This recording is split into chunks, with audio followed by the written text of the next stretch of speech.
बिस्मिल्लाहिर्रहमानिर्रहीम। अस्सलाम वालेकुम। यूनिटी न्यूज़ के साथ मैं हूं नासिर रिंचन। नाजरीन कराम, दो इंतहाई अहम ख़बरें हैं। आज के इस प्रोग्राम को हम दो हिस्सों में तकसीम करेंगे। पहले हिस्से में पाकिस्तान से मुतल्लिक़ अहम ख़बर है, जिसमें पाकिस्तान के वज़ीर दाखिला ने तमाम एजेंसियों को हाई अलर्ट रहने का हुक्म जारी कर दिया है। आखिर ये क्यों किया है, इसकी तफसीलात से आपको आगाह करेंगे।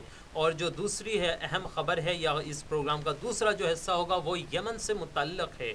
यमन ने जब यूएई पर हमला किया, इसके बाद सऊदी अरब की जानिब से फ़िज़ाई कार्रवाई की गई है, जिसमें 180 के करीब हिलाकतें हुई है। और इसके जवाब में यमन ने क्या जवाब दिया है, क्या रिस्पॉन्स दिया है, और यमन ने यूएई को मुखातिब करके क्या कहा, एक अहम ख़बर है। खत्ते की हालात तशवीशनाक है, हालात ख़राब होती जा रही है। लिहाजा दोनों ख़बरों की तफसीलात आपके सामने रखेंगे। आगे बढ़ने से पहले अगर आपने हमारे इस चैनल को सब्सक्राइब नहीं किया तो ज़रूर सब्सक्राइब कीजिए, बेल आइकन पर भी प्रेस कीजिएगा ताकि मज़ीद ऐसी ख़बरें और वीडियोज़ बर वक्त आप तक पहुँचती रहे। तो नाज़रीन किराम, सबसे अहम ख़बर पाकिस्तान से मुतल्लिक़ है। जैसे कि आप जानते हैं, ये इस साल के आगाज़ से ही और 2021 के इख्तितामी महीनों में ही पाकिस्तान के अंदर एक दफ़ा फिर टारगेट किलिंग और पाकिस्तान के सिक्योरिटी फोर्सेस पर हमलों में इजाफ़ा देखने में आया। जब से अफ़गानिस्तान में तालिबान के बरसरे इक़्तिदार आए हैं और टीटीपी के साथ जो मुज़ाकरात की बात चली है, और एक महीने के जंगबंदी के बाद जो इनके मुज़ाकरात ख़त्म हुए, जंगबंदी का जो जंगबंदी थी वो ख़त्म हुई, उसके बाद से इन हमलों में इजाफ़ा देखने में आया है। और आपको बताएं कि खैबर पख्तूनख्वा इस वक्त सबसे ज़्यादा मुतासर है, और खैबर पख्तूनख्वा के आईजी साहब का भी इस हवाले से बयान आया है। लेकिन दहशतगर्द सिर्फ खैबर पख्तूनख्वा की हद तक नहीं, आपके पायतख्त इस्लामाबाद में भी ये लोग हमला आवर होते हैं। इस हवाले से वज़ीर दाखिला का भी बयान आया था। फिर लाहौर का सानिहा आपने देखा, वहाँ पर ब्लास्ट होते हैं।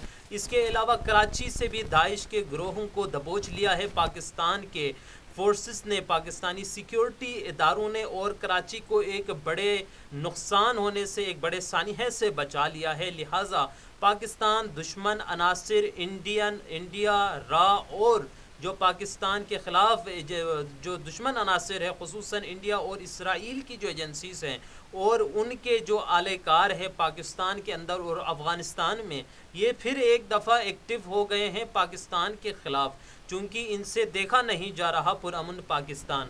लिहाजा पहले आपको आईजी खैबर पख्तूनख्वा के हवाले से बताएं कि खैबर पख्तूनख्वा के जो आईजी हैं मुअज़्ज़म जाह अंसारी, उन्होंने इस बात का, इस ख़बर के हवाले से बताया कि अब दाइश खुरासानी तहरीक तालिबान पाकिस्तान से ज़्यादा ख़तरनाक है। और इन दाइशियों के हवाले से उन्होंने आगाह किया कि अब पाकिस्तान के लिए ये ज़्यादा ख़तरनाक है, ज़्यादा थ्रेट है। और KPK के हवाले से भी अलर्ट इससे पहले जारी कर चुके हैं। खुसूसन कहा यह जा रहा है कि KPK के अंदर जो अहले तशरीह से ताल्लुक़ रखने वाले डॉक्टर से इन्हें टारगेट बनाया जा सकता है। इसके अलावा देवबंदी मकातब फ़िक्र से ताल्लुक़ रखने वाले उलमा को भी निशाना बनाया जा सकता है। लिहाजा इसके अलावा अगर हम देखें तो KPK के अंदर पुलिस टीम पर कई हमले हो चुके हैं, जिसमें तकरीबन 3 पुलिस एहलकार शहीद हुए थे। इसके अलावा अगर हम KPK में बात करें तो सिक्योरिटी फोर्सेस के ऊपर भी कई अटैक हो चुके हैं। लिहाजा ये सारे दहशतगर्द फिर एक दफ़ा मुनज़्ज़म हो रहे हैं। और अब IG ने भी ये बता दिया कि दाइश ज़्यादा ख़तरा है। लेकिन इसके अलावा वज़ीर दाखिला की जानिब से भी तमाम एजेंसियों को अलर्ट रहने के हुक्म जारी कर दिए हैं, और इनसे कहा है कि दहशतगर्द अब मुनज़्ज़म हो के हमले की साजिश कर रहे हैं। लिहाजा जो सिक्योरिटी इदारे हैं वो अलर्ट रहें और बर वक्त कार्रवाई करें इनके ख़िलाफ़। और कराची में भी हमने देखा कि सिक्योरिटी फोर्सेस की बर वक्त कार्रवाई की वजह से कराची एक बड़े सानिहे से बचे, दाइशी अनासिर वहाँ से गिरफ़्तार होते हैं। और इस्लामाबाद के हवाले से भी जो पुलिस एहलकार शहीद हुआ था, उसमें भी वज़ीर दाखिला ने कहा कि ये दहशतगर्दाना कार्रवाइयाँ हैं और दहशतगर्द हमें बताना चाहते हैं कि वो इस्लाम आबाद में भी कार्रवाई कर सकते हैं। लिहाजा ये एक अलार्मी सिचुएशन है पाकिस्तान के लिए, और हमारे जो सिक्योरिटी इदारे हैं और हुकूमत है, अगर ये बर वक्त इक़दाम उठाती है तो फिर इन पे फौरी तौर पर काबू पाया जा सकता है और किसी भी मज़ीद जैसे लाहौर जैसे सानिहे से बचाया जा सकता है मुल्क को। लिहाजा इसमें एक और बात आपको बताएं कि आईजी खैबर पख्तूनख्वा ने ये कहा था कि दाइश टीटीपी से ज़्यादा ख़तरा है, लेकिन हकीकत में देखा जाए ना दाइश और टीटीपी में कोई फ़र्क नहीं है। दाइश, टीटीपी, अलकायदा ये सारे एक ही खेत के मूली है, और इन सब का मकसद यही है कि पाकिस्तान को डिस्टेबलाइज़ किया जाए, पाकिस्तान की सालमियत को नुकसान पहुंचाई जाए, पाकिस्तान में तफर्रुक़ा दहशतगर्दाना कार्रवाइयाँ की जाए और पाकिस्तान के अमन को ख़राब किया जाए। लिहाजा इनमें कोई फ़र्क नहीं है। और एक और अहम बात यह है कि इन सब के पीछे जो है वो वहीं सऊदी और यूएई फंडेड ये टेररिस्ट ग्रुप्स हैं जिनको उन्होंने परवान चढ़ाया था।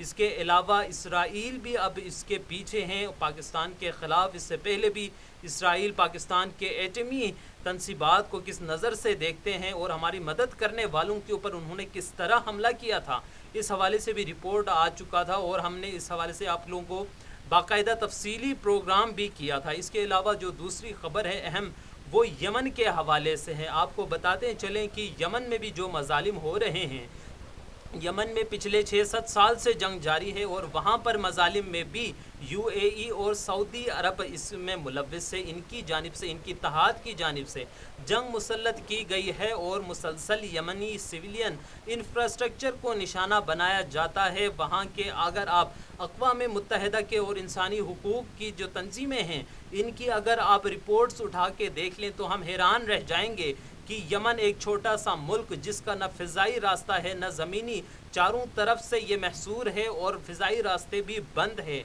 इसके ऊपर मुसलसल बमबारी की जाती है और वो भी सिविलियंस इदारों को नुकसान पहुंचाया जाता है। सेहत के हवाले से अक़वाम मुत्तहिदा ने तशवीश का इजहार किया है।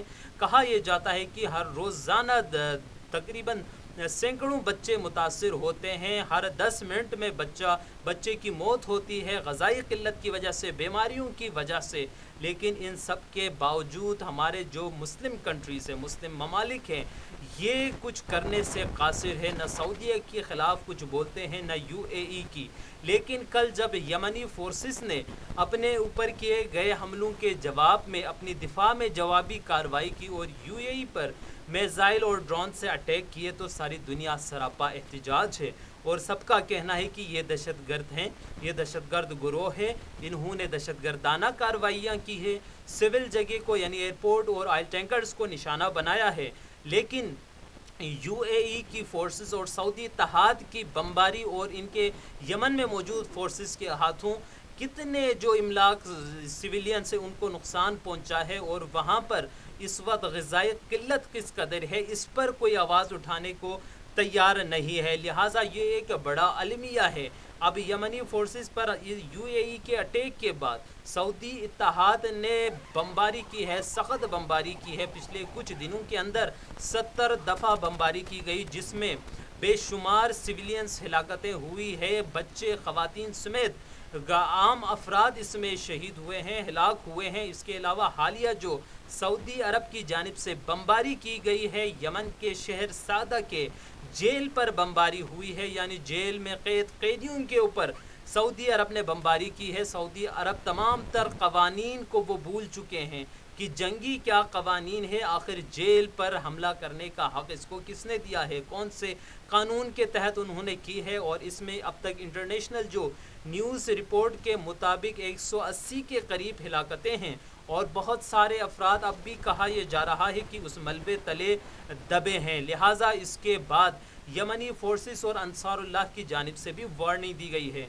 अंसारुल्लाह के तर्जुमान और यमनी फोर्सेस के तर्जुमान जनरल याहिया सरी ने भी इस हवाले से अपना बयान दिया है, ट्वीट किया है। उन्होंने सऊदी अरब को भी ख़बरदार किया है कि जो तुम लोगों ने हमारे सिविलियंस को निशाना बनाया है, इसका जवाब ज़रूर लिया जाएगा।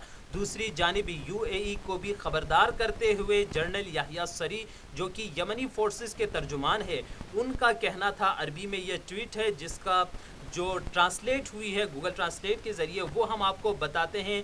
وہ کہتے ہیں کہ after the massacre committed by the Saudi American and Emirati aggression today against our dear people, we advise foreign companies in the UAE to leave, as they are investing in an unsafe state as long as the rulers of the state continue to attack our country. General Yahya Saree کا یہ کہنا ہے. انہوں نے you اے ای کو مخاطب کیا ہے, خصوصاً یو اے ای کے اندر جو غیر ممالک کی کمپنیز ہیں, جو غیر ملکی جو وہاں پر کمپنیز کام کر رہی ہے یا وہ لوگ جو کام کر رہے ہیں, ان کو مخاطب کر کے کہا ہے کہ بھائی اب یہ ملک سیف نہیں ہے, یعنی اب یہ ملک میں اب اس ملک پر کسی بھی وقت حملہ ہو سکتا ہے, ہم جوابی کارروائی کریں گے. پھر اس کے بعد تم لوگ یہ نہ کہنا کہ ہم نے بتایا نہیں, ہم پہلے ہی بتا دیتے ہیں کہ یہ کنٹری اب انسیف ہے. اس وقت تک یہ ملک انسیف ہے جب تک وہ ہمارے عوام کے خلاف جو حملے ہیں اس کو نہیں روکتی, ہمارے خلاف یہ جو جنگ جاری ہے اسے ختم نہیں کرتی, تب تک یہ انسیف ہے اور ہم یہاں پر اپنے اہداف کو نشانہ بنائیں گے. لہٰذا جتنے بھی باہر ممالک کے افراد یو اے ای میں موجود ہیں وہ واپس چلے جائیں, نکل جائیں یہاں سے. بعد میں ہمارے حملے کے بعد تم لوگوں نے کچھ نہیں کہنا ہے. لہٰذا یمن کی جانب سے اب ان کو خبردار کر دیا گیا ہے. اور اس کے علاوہ یو اے ای کے حوالے سے بھی آپ کو بتائیں, یو اے ای اس وقت ٹوٹلی اسرائیل کا ایک کالونی بن چکا ہے.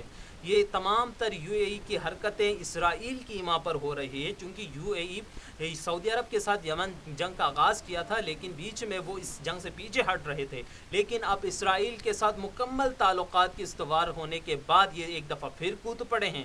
اس کا مطلب یہی ہے کہ اسرائیل کے اشارے پر ہی یہ سب کچھ ہو رہا ہے, چونکہ انصار اللہ ہمیشہ سے اسرائیل کے مظالم کے خلاف بولتے رہے ہیں اور ان مظلومین کا جو اسرائیل کے ظلم کی وجہ سے پس رہے ہیں ان کے ساتھ دینے کا ہمیشہ سے اعلان کیا جا رہا ہے. یہی وجہ ہے کہ آج اسرائیل یو اے ای کے ذریعے سے بھی یمن پر اپنا بدلہ لینا چاہ رہے ہیں. لہٰذا خطے کی حالات اس وقت کشیدہ ہے. اس حوالے سے مزید اپڈیٹس بھی آپ کو دیتے رہیں گے. اگر آپ کو ہماری یہ ویڈیو پسند آئی ہے تو اپنی آراء کا اظہار ضرور کیجیے گا, اور اسی کے ساتھ ہی مجھے دیجیے اجازت. خدا حافظ.